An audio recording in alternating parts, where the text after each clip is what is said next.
पहाड़ों में बर्फबारी से मैदानी इलाकों में ठंड बढ़ गई है। राजस्थान में भी सर्दी के तीखे तेवर देखने को मिल रहे हैं। अगले 24 घंटों में सीकर समेत कई जिलों में शीतलहर की संभावना है। लोग सर्दी से बचने के लिए अलाव का सहारा ले रहे हैं।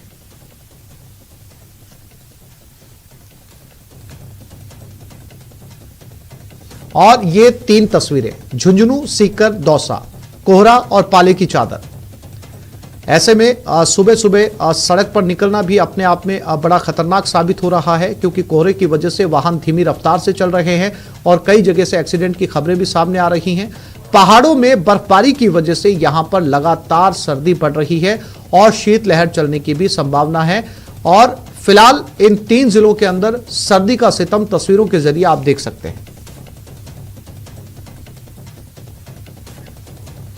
और शेखावटी अंचल में कड़ाके की ठंड का दौर लगातार जारी है। सीकर जिले में लगातार दूसरे दिन भी तापमान माइनस में बना हुआ है। सीकर के फतेहपुर मौसम केंद्र पर आज सुबह का तापमान -1.7 डिग्री दर्ज किया गया। लगातार तापमान माइनस में रहने की वजह से जनजीवन अस्त व्यस्त है। सुबह सुबह मौसम साफ रहने के बाद अचानक कोहरा छाया, इससे लोगों को बड़ी परेशानी उठानी पड़ी और सबसे ज्यादा परेशानी वाहन चालकों को उठानी पड़ रही है। बताया जा रहा है कि अगले कुछ दिन तापमान माइनस में रह सकता है और कोहरा भी लोगों को परेशान कर सकता है। हमारी टीम ने मौसम के हालात का जायजा लिया। में कड़ाके की ठंड का दौर लगातार जारी है और आज लगातार दूसरे दिन तापमान है वो माइनस में है। आज सुबह का तापमान सीकर जिले के फतेहपुर केंद्र पर -1.7 डिग्री दर्ज किया गया है। और इस वक्त हम गेहूं के खेत में हैं, जहां आप देख सकते हैं कि किस तरह से जो गेहूं की बालियां हैं उन पर जो ओस की जो बूंदें हैं वो जम चुकी हैं। रात को जब सिंचाई होती है, किसान अपने खेत में सिंचाई करते हैं, तो सुबह सुबह जो ओस की बूंदें हैं वो जमी हुई साफ इन पर नजर आ रही हैं। और लगातार अब चूंकि पिछले 2 दिन से ठंड का असर है वो अब बढ़ रहा है, तो निश्चित रूप से जो फसलें, जो सब्जी की फसलें हैं, उनके लिए जो ये पारा है जो माइनस में गया है, ये नुकसानदायक हो सकता है। और पिछले 2 दिन से मौसम साफ होने की वजह से तापमान ज़्यादा माइनस में जा रहा है। पहले 4 दिन तक कोहरा रहा था, लेकिन उसके बाद मौसम साफ हुआ और मौसम साफ होने की वजह से जो तापमान है वो माइनस में गया। आज अगर सुबह की बात करें तो आसमान में हल्के बादल छाए हैं और अब चूंकि बादल आने के बाद ये माना जा रहा है कि अगर बूंदाबांदी होती है तो एक बार तापमान माइनस से ऊपर आएगा, लेकिन शीतलहर जो है वो लोगों को परेशान करेगी। तो मौसम में लगातार बदलाव हो रहे हैं और बदलाव होने की वजह से जो ठंड है वो तो लोगों को परेशान कर ही रही है।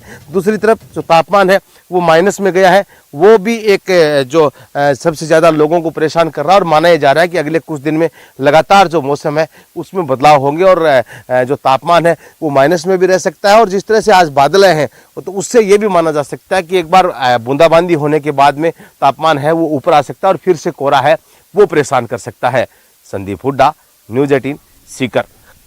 दौसा जिले में कोहरे का आज व्यापक असर देखने को मिला। इस सीजन का पहला कोहरा आज देखा गया। कोहरे के चलते लोगों को खासी परेशानी हुई। यहां कोहरे के कारण ट्रेनों के संचालन पर भी खासा असर पड़ा है। ट्रेनें देरी से यहां पहुंची और देरी से यहां से रवाना हो पाई। दौसा में कोहरे के असर का जायजा लिया हमारे संवाददाता आशीष शर्मा ने और लोगों से बात भी की। में आज कोहरे का कोहराम देखने को मिल रहा है और ग्रामीण क्षेत्र हो या फिर शहरी क्षेत्र, हर जगह कोहरे का व्यापक असर देखने को मिल रहा है। कोहरे का असर सड़क और रेल यातायात पर भी पड़ रहा है। जो ट्रेनें हैं वो काफ़ी धीमी स्पीड से गुजर रही हैं।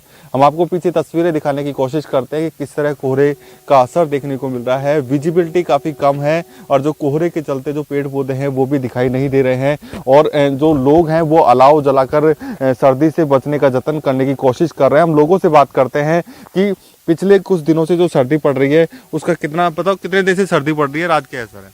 3-4 दिन से तो बर्फ जम रही थी। अब आज सर्दी का पहला कोहरा है, बहुत जबरदस्त कोहरा चल रहा है और अलाव ताप करके सर्दी से बच रहे हैं। आप बताओ कितने दिन से सर्दी पड़ रही थी, आज कैसे बच रहे हो सर्दी से? पिछले 3 दिन से काफ़ी बर्फ़ जम रही थी, इससे फसल को काफ़ी नुकसान भी हो रहा है और आज सर्दी का पहला कोहरा है।